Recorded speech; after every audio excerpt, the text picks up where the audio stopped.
Bonjour, chers frères et sœurs, chers tontons, chères tantines, chers papas, chères mamans. J'aimerais aujourd'hui aborder un sujet concernant le combat et les combattants. Si aujourd'hui je viens à aborder ce genre de sujet, c'est parce qu'il y a beaucoup de choses qui se disent et beaucoup de choses qu'on entend.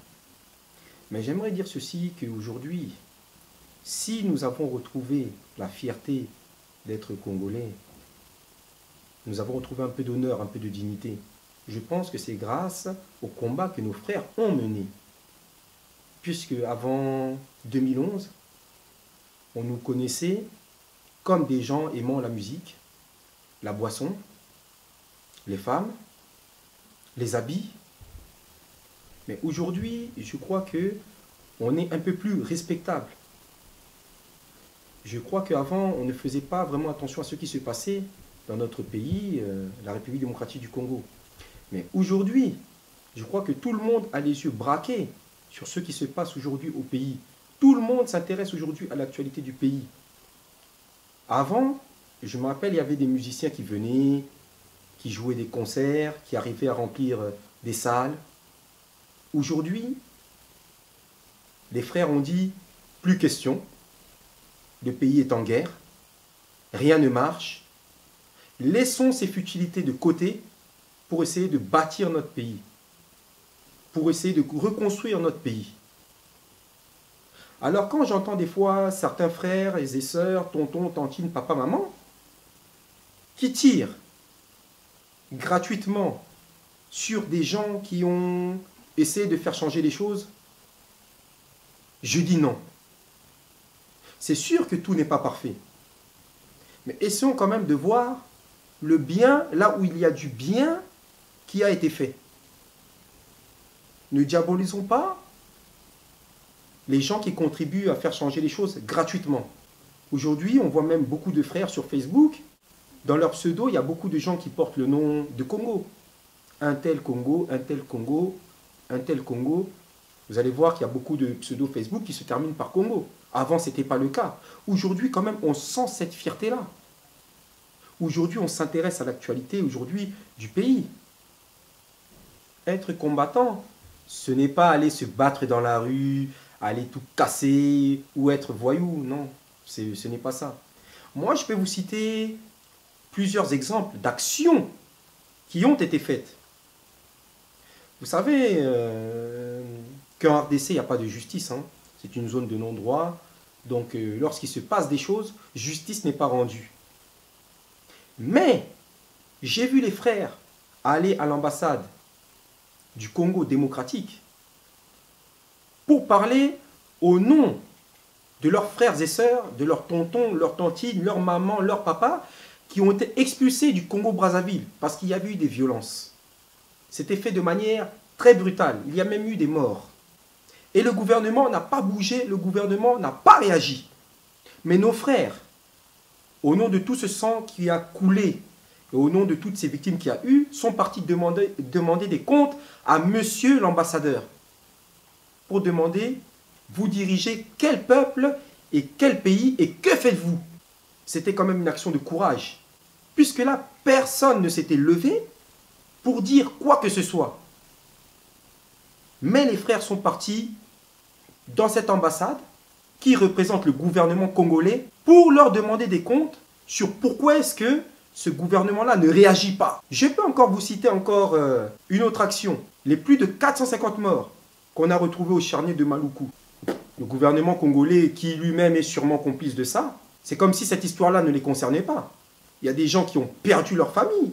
Il y a des gens aujourd'hui qui cherchent des membres de leur famille, mais ils ne savent pas où est-ce qu'ils sont. Peut-être dans ce charnier, enterrés dans ce charnier. Nous ne savons pas. Mais les frères se sont déplacés pour encore demander des comptes sur comment se fait-il qu'il y a plus de 450 morts enterrés dans un charnier.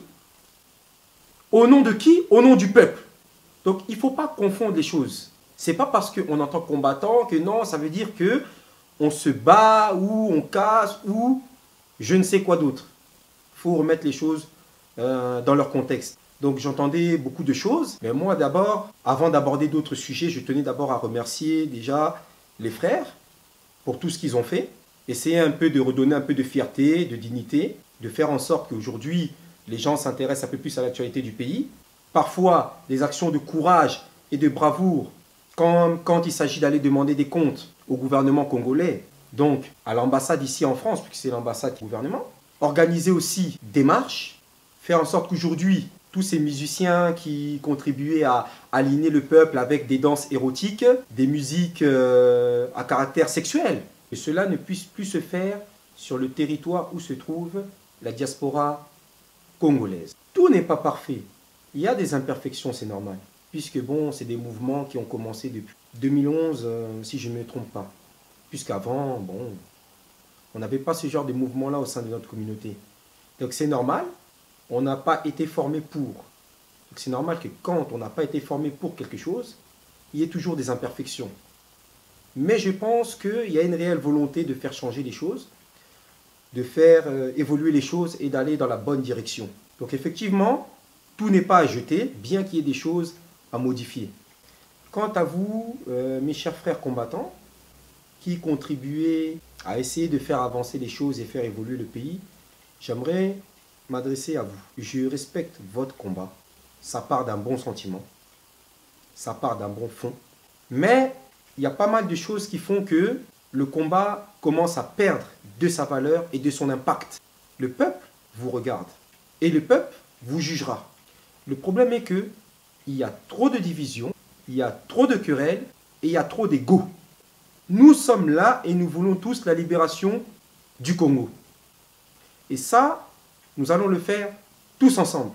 Il faut qu'on essaye de mettre nos égos de côté concernant ces histoires-là de président, de vouloir être en tête d'affiche, de vouloir être au devant de la scène, de vouloir écraser les autres, de vouloir salir les autres, de vouloir tirer la couverture de son côté. Non, mes frères, le peuple vous regarde et le peuple vous jugera. Si le combat est légitime, mais qu'il est mal structuré, qu'il est mal organisé, mal coordonné, l'impact sera réduit et vous allez commencer à perdre votre crédibilité. Et c'est d'ailleurs ce qui commence à se faire. Donc mes chers frères, le conseil que je peux vous donner, cessez les querelles, cessez ces histoires-là qui se passent au sein du combat parce que ça ne nous rend pas service, ça ne rend service à personne, ni à vous-même, ni à nous-mêmes, ni au peuple, à personne.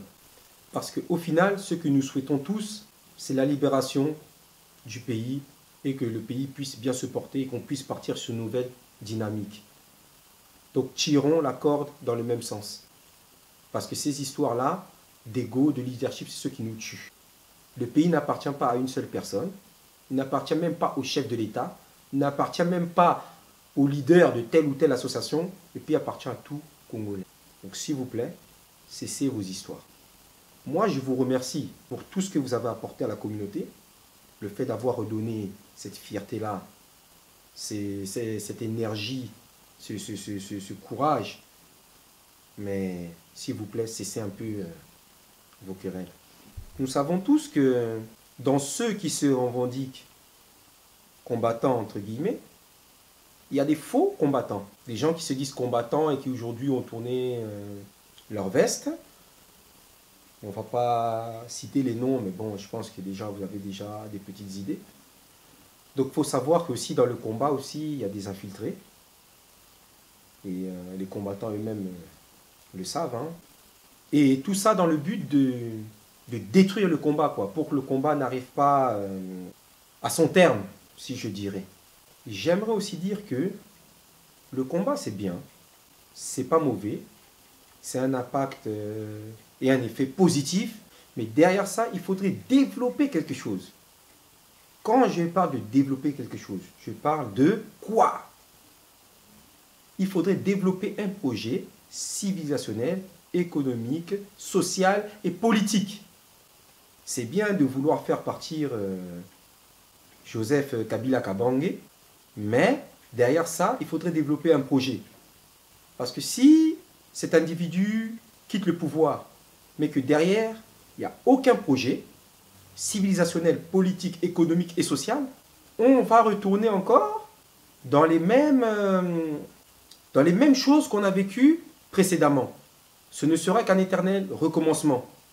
Donc c'est bien de demander le départ d'un individu, c'est bien de se battre pour qu'il parte, mais derrière, il faut proposer quelque chose. La lutte, c'est bien, le combat, c'est bien, mais derrière, il faut quelque chose. Parce qu'un combat sans projet derrière est un combat nul. Donc c'est pour ça que je demande à mes frères, à ce niveau-là aussi, de faire en sorte de développer des projets civilisationnels, économiques, politiques et sociaux. Sinon, si on fait partir quelqu'un pour rester toujours dans le même système, sans projet ou toujours avec le même projet et les mêmes systèmes, on n'a rien fait. Donc, c'est ce que je tenais à dire. C'est ce que je tenais à dire. Chers frères et sœurs, tantine, tonton, papa, maman, chers frères combattants. Et je vous remercie pour le combat que vous menez. Donc voilà, c'est ce que je voulais un peu dire. Voilà pourquoi j'ai ouvert ce sujet-là aujourd'hui. C'était pas pour susciter la haine, mais c'était pour amener les gens à la réflexion, comme nos frères et sœurs, nos tontons, nos tantines, nos papas, nos mamans. Et vous aussi, mes chers frères, par rapport à un peu tout ce qui se passe à l'intérieur de votre combat. Et je vous remercie et vous félicite pour le combat que vous menez. Et je vous dis tout simplement à bientôt. C'était moi, votre frère.